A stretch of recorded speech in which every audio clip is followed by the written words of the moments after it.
महाराष्ट्र के Malegaon money laundering मामले की जांच कर रही ईडी को संदेह है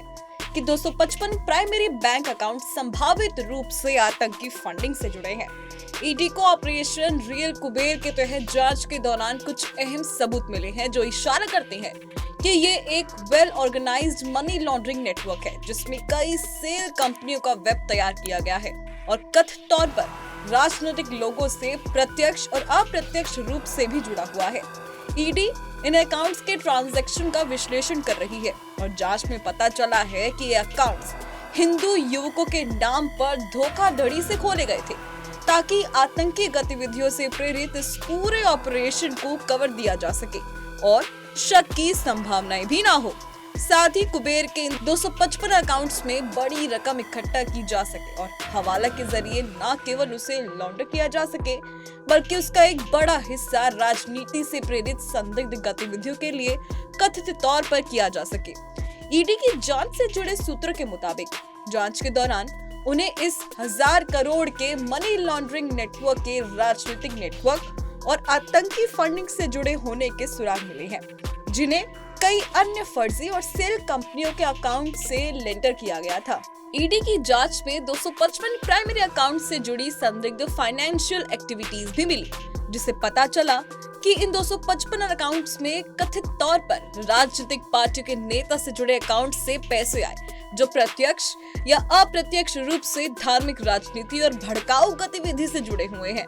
एजेंसी इन अकाउंट के ट्रांजैक्शन और इन अकाउंट से संबंधित व्यक्तियों के बीच संबंधों की जांच कर रही है। सूत्र के मुताबिक जांच में पता चला कि इन अकाउंट से पूरे देश भर में 379 करोड़ रुपए निकाले गए, जिनका इस्तेमाल पिछले कुछ महीनों में अलग अलग राज्यों में हुए विधानसभा चुनावों के दौरान तनावपूर्ण माहौल तैयार करने के लिए और सामाजिक और धार्मिक प्रोपेगेंडा तैयार करने समेत लॉ एंड ऑर्डर बिगाड़ने में किया गया है। ईडी की जांच में ऐसे भी सबूत मिले हैं जिसमें कथित तौर पर इन पैसों का कुछ हिस्सा कुछ कट्टरपंथी संगठनों को धार्मिक प्रचार को बढ़ावा देने, हिंदू मुस्लिम के बीच मतभेद को भड़काने और एसटी, एनटी और ओबीसी से संबंधित राजनीतिक अशांति को बढ़ावा देने के लिए कैश में दिया गया था।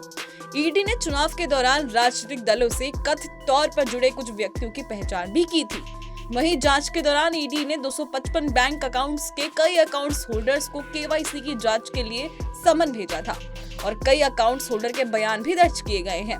पूछताछ में लोगों ने दावा किया कि उनके अकाउंट्स में जो पैसे हैं वो जुए और बेटिंग से जुड़े हुए थे। जांच के दौरान मालेगांव मनी लॉन्ड्रिंग की एक अहम कड़ी ईडी के सामने आई, जिसमें पता चला कि जिन 19 बैंक अकाउंट में 114 करोड़ की रकम मनी लॉन्ड्रिंग के लिए पहुंची थी, उसके तार इन 255 अकाउंट से जुड़ते थे, जिसमें इस कुबेर अकाउंट से मालेगांव में मर्चेंट कोऑपरेटिव बैंक और बैंक ऑफ महाराष्ट्र के 19 अकाउंट में लगभग 114 करोड़ रुपए ट्रांसफर हुए।